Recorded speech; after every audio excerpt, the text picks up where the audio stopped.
જય શ્રી કૃષ્ણ મિત્રો, આજે બનાવીએ છીએ અપમ। તો એકદમ ઇઝી નાસ્તો। તો મેં અહીંયા 1 કપ સોજી લીધી છે, એકદમ ઝીણી,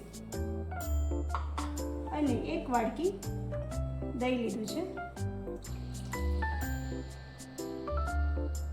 અને થોડું પાણી વેડીને આપણે એને ક્રશ કરવાનું છે, એનું બેટર બનાવવાનું છે।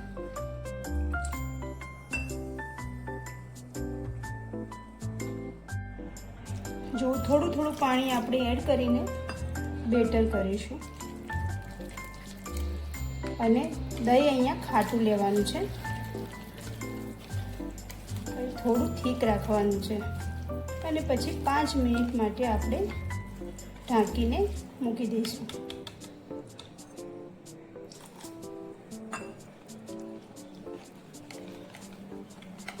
જુઓ, સરસ બેટર થઈ ગયું છે।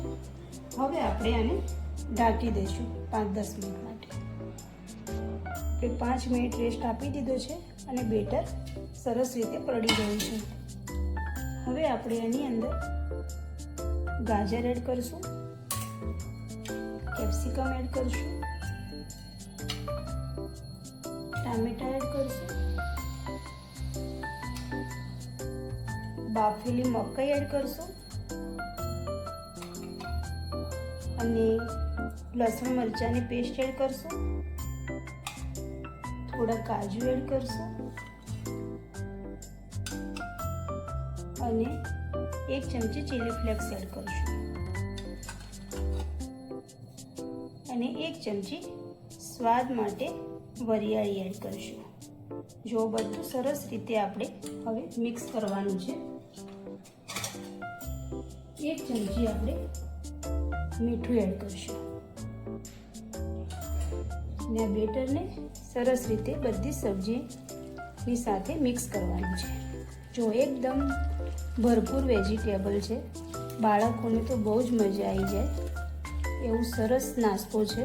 તમે બ્રેકફાસ્ટમાં બી આપી શકો છો, અને લંચમાં બી આપી શકો છો, અને એકદમ ઝટપટ થાય એવો નાસ્તો છે। 10 જ મિનિટમાં બની જાય એવો નાસ્તો છે, અને એકદમ હલકો નાસ્તો છે।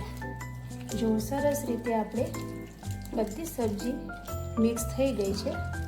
હવે થોડું આપણે સાજીના ફૂલ એડ કરી દઈશું। જો આટલું જ લેવાનું છે, અને એક જ ડાયરેક્શનમાં ફેરવવાનું છે।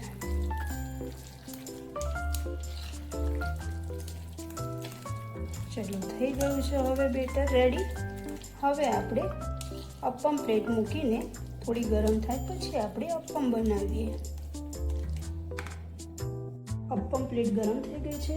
હવે આપણે એની અંદર તેલ ગ્રીસ કરી લઈશું। હવે આપણે બેટરને એડ કરવાનું છે, સરસ રીતે બધા ખાના ભરી દેવાના છે।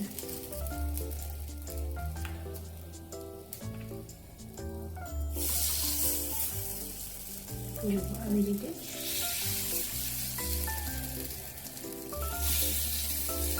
એકદમ ક્રિસ્પી કરવાના છે,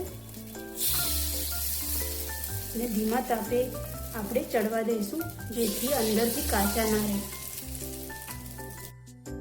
આપણે આવી રીતે બધા જ અપમ શેકાઈ ગયા છે, તો એક બાજુથી ફેરવવાના છે। જો એકદમ સરસ ગોલ્ડન બની ગયા છે, મસ્ત મજાના, એકદમ ક્રિસ્પી। જુઓ કેટલા સરસ ગોલ્ડન થઈ ગયા છે। આપણે બીજી બાજુ ફેરવ્યા છે, અને એને ધીમી તાપે ચડવા દેવાના છે। હવે આપણે બધા જ અપમ લઈ લઈશું। જો સરસ શેકાઈ ગયા છે। જો આ ક્રિસ્પી અને ટેસ્ટી અપમ તૈયાર છે। જો મિત્રો, મારો આ વિડીયો ગમ્યો હોય તમને, તો લાઈક, શેર અને સબસ્ક્રાઈબ કરવાનું ભૂલતા નહીં। જય શ્રી કૃષ્ણ।